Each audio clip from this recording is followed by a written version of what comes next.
Hello there, and welcome to episode 8 of my quick tutorial series for Dwarf Fortress. In today's episode, we're going to cover the topic of trading. It is something that occurs regularly each autumn. The neighboring civilization of dwarves that you origin from will send a caravan, and over the course of the game you can also convince the other neighboring civilizations to send caravans to you. In general, if you want to have caravans from a certain civilization, you need to have either taverns open for business but welcoming guests. You can also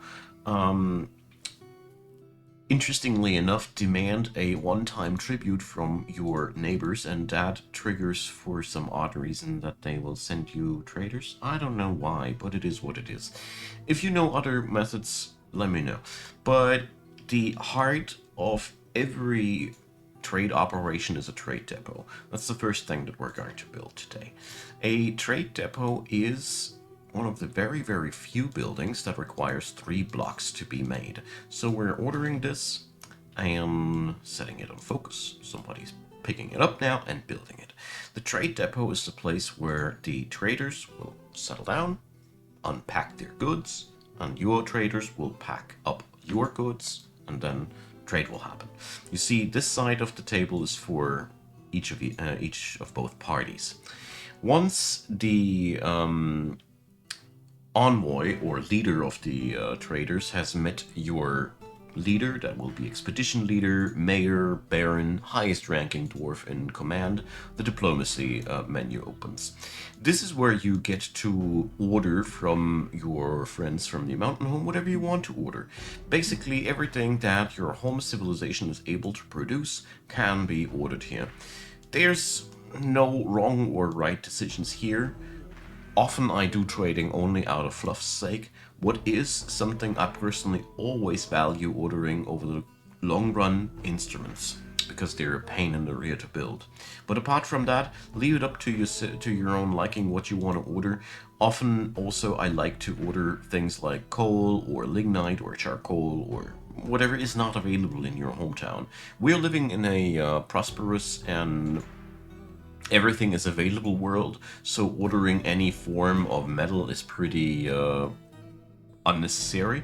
But if you're role-playing a world that is scarce in minerals, it's a pretty nice way to get yourself some stuff. So for demonstration's sake, I will order some bituminous coal. What happens now is that they will promise me to bring that stuff in the next year, but it'll be priced double as costly because you ordered it.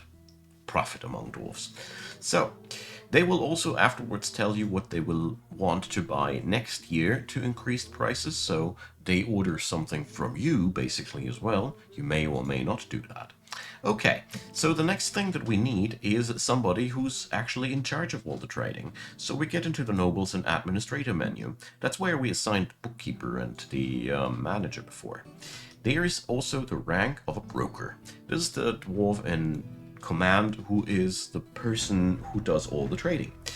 The, for me, most important skill here is appraisal, because the better the appraisal skill of your trader, the more accurate the monetary value of things displayed in your fortress. So we're going to go and give this job to this young fella here, and now we have a broker assigned. The very first thing that changes now is when you click something, you get its value displayed in a number here, often referred to as dwarf bucks, because we don't really have any official number for this asterisk icon, dwarf bucks.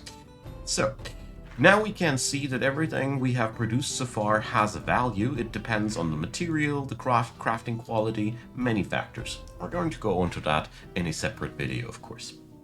What we are now going to do is we're going to move some of our items for trade's sake. So you click the trade depot and this button here, and then we get to select what we want to carry on over there. You also see how much value things have. Currently, my fort has almost nothing for sale because we're too busy tutorial making here. So what I'm doing now is I'm going to order a couple of gemstones to be hauled over here. So you can either do a single checkmark, combined checkmark, however you want to do it. This is now a little bit, I right click now, a little bit, well, clunky because now 10 orders of carrying have been issued. We can make things less clunky by ordering at the carpenter's workshop bins. Bins are containers just like barrels and rock pots, which allow you to store things which are not liquids, namely blocks, gemstones, crafted items. Many things can be stored in bins. Therefore, they are among the more important storage items. So let me murder a few trees. And then we're going to go on over into the work order area.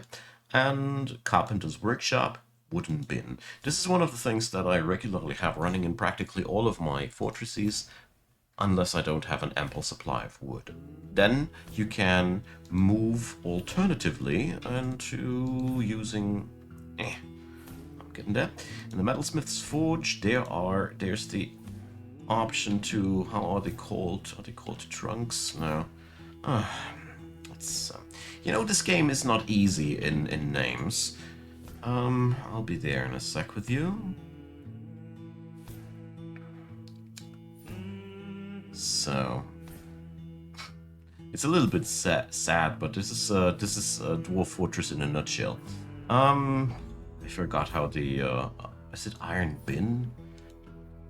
Yeah, well, there is also a container that you can make out of metal. I will reintroduce the item when we are doing the metal industry video, promise. It's a little bit embarrassing, but it also shows how complicated Dwarf Fortress can be. Even after almost 1,000 hours, I sometimes have things that I need to look up. Anyways, so I have now the items that we have brought there at the trader's post, and now we have to wait until the traders themselves have moved to the trading post. Currently we can only see a flock of happy dwarven children that are just playing at the trader's workshop. That's pretty normal. They flock around where they can find interesting things. Children.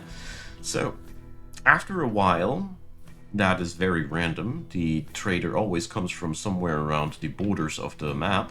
The trader will arrive, and now they are unpacking their goods. We now need to request the broker at depot. You could also request anybody, but that would actually be a waste of experience, because it's the same as with the farmers. Every time your trader trades, he or she will gain some abilities, and if always the same person does the job, you'll get better and better at it. So, press trade, and from here on out, things are really simple. You select what you want to have here. There are various things. If you want to scroll quicker, by the way, hold the left shift and do the mouse wheel.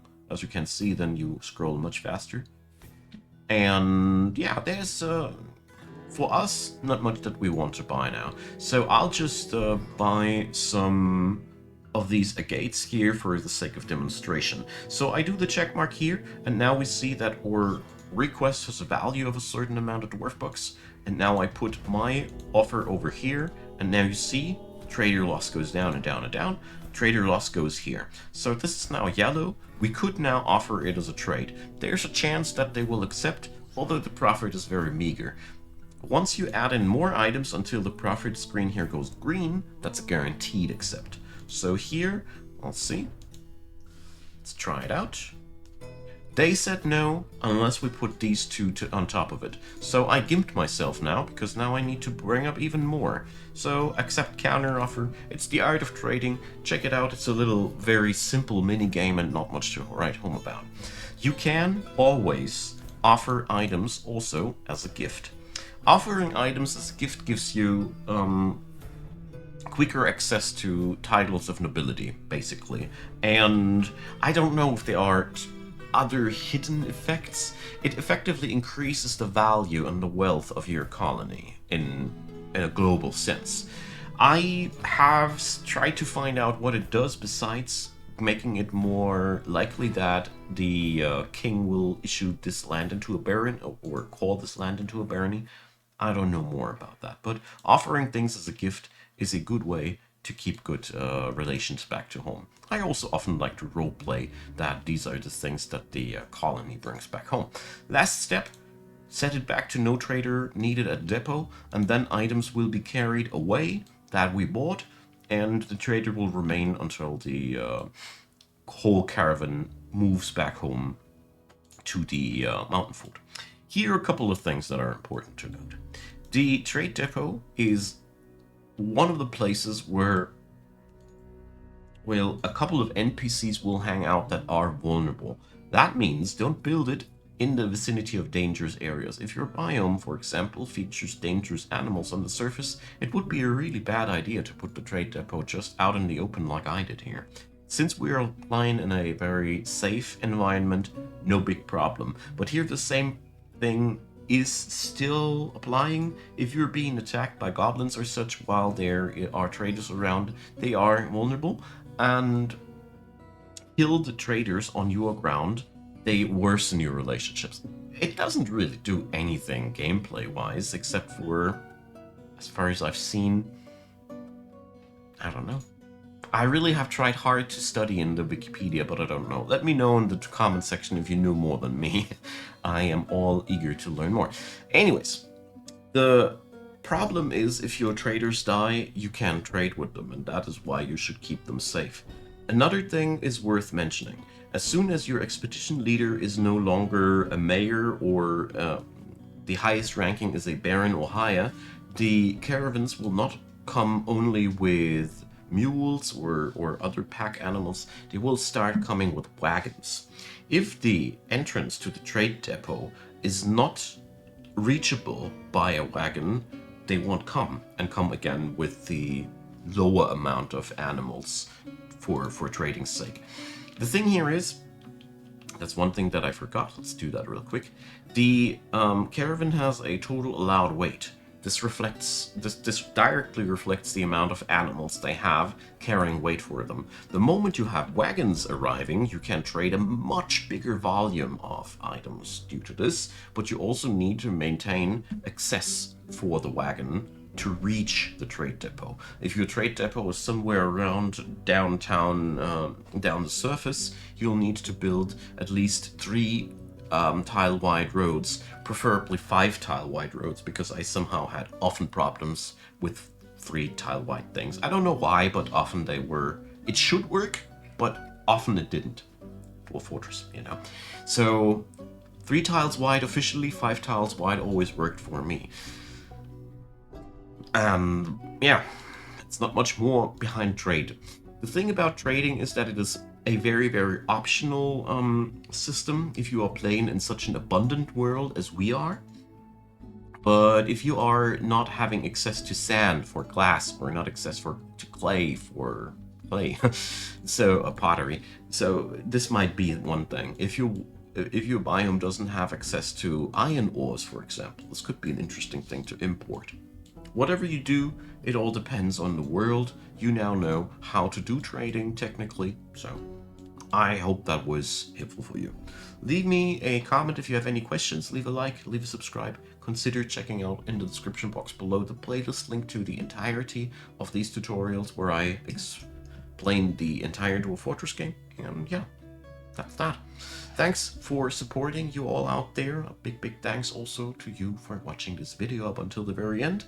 Next episode, we're going to do wonderful things, as far as I can see, with metal. So, see you there, and have a good one.